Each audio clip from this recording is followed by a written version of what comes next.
teach geography to ninth graders. I also teach creative writing, and I tell my students about the importance of a great first line. The first line is the hook. It should jump off the page and do cartwheels down the aisles. So, before you have a field day with mine, let me take another crack at it. I teach geography to ninth graders. The process of teaching geography to ninth graders is similar to herding cats. To make matters worse, this year I had a class with 38 of those unusual creatures. They lined the walls. My principal kept asking if I wanted more desks. I shrugged and asked, "Can I just have less kids?" I try to remind myself that time happens to all of us, that none of us are trapped in the ninth grade. So whether the child is sleepy or wired, hurt or hurtful, distracted or constantly raising his hand, I tell myself that one day they will be 35 years old. And when the dust from adolescence clears, I want them to remember my class as a safe and kind place where they could be themselves. Still, I don't really know what I was thinking when I agreed to chaperone a pre-break Christmas party. I'd already logged too many late nights this semester and was desperate for a break myself. Of course, I'm a sucker for cookies and Christmas movies. And besides that, I'm a little afraid of the teacher who asked me to volunteer. When I walked in, a long table of students and teachers were busy decorating cookies. I jumped into making and eating, mostly eating, cookies. As I watched my students in their natural habitat, I had two thoughts. One, they were not at fault for my overbooked year. And two, all those cookies made me thirsty.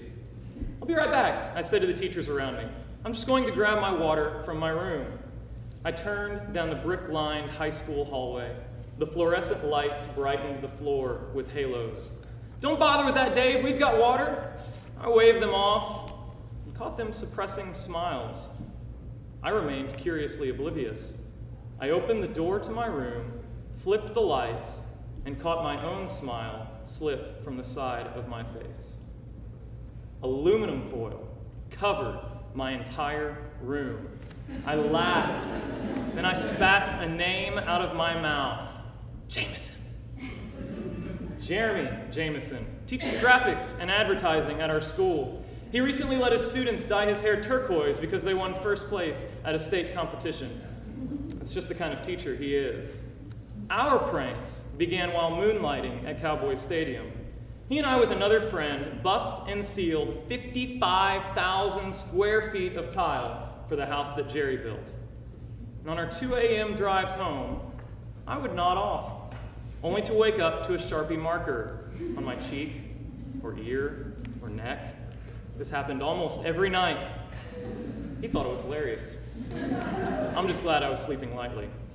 The phone rang in my class. "You dirty dog," were the first words out of my mouth when I answered, not considering that this could be a parent or a boss.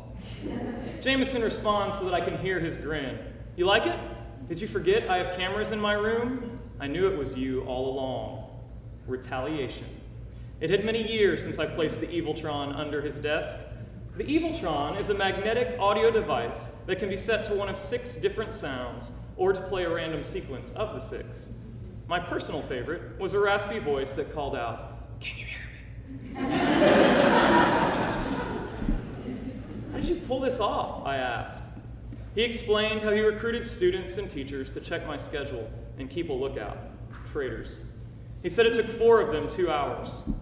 I looked at all of the aluminum foil and asked, "How much did you spend?" "About $100. I felt a little guilty.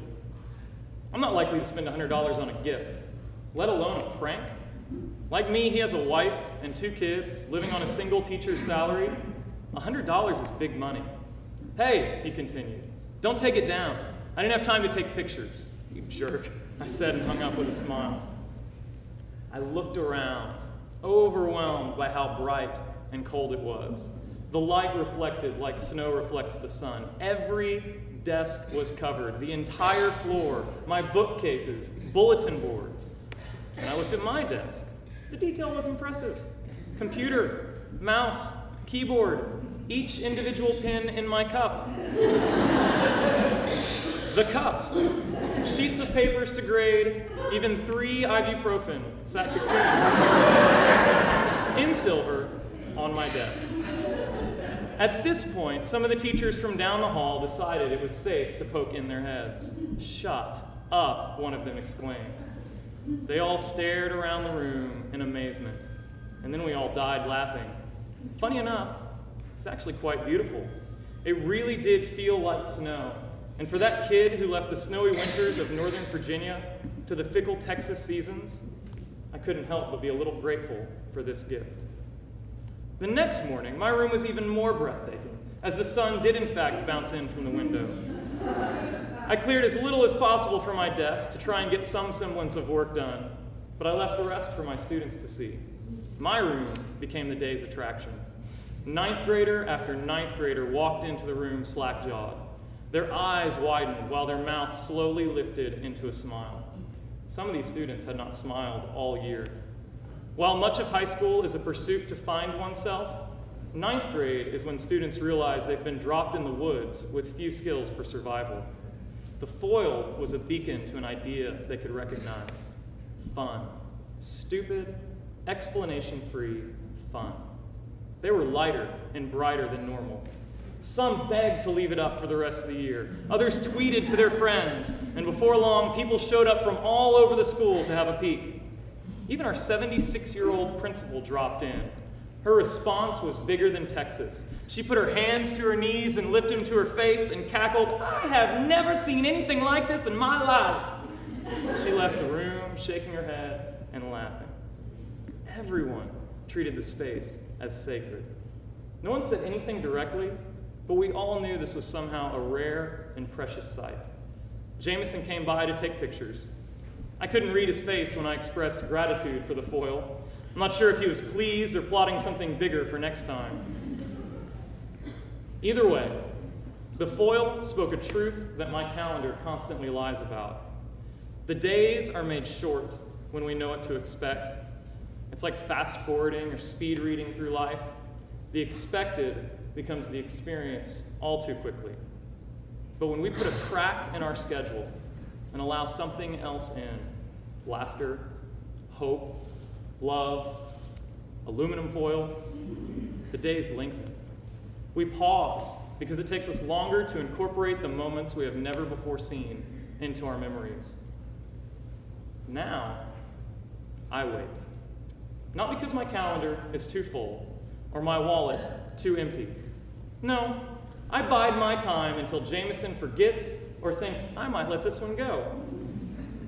I see floor-to-ceiling helium balloons or wall-to-wall cups filled with water.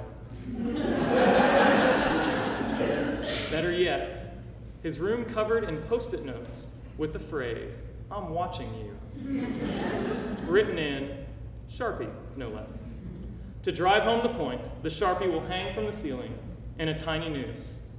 But hey, I'm open to suggestions. We can have a field day with this one.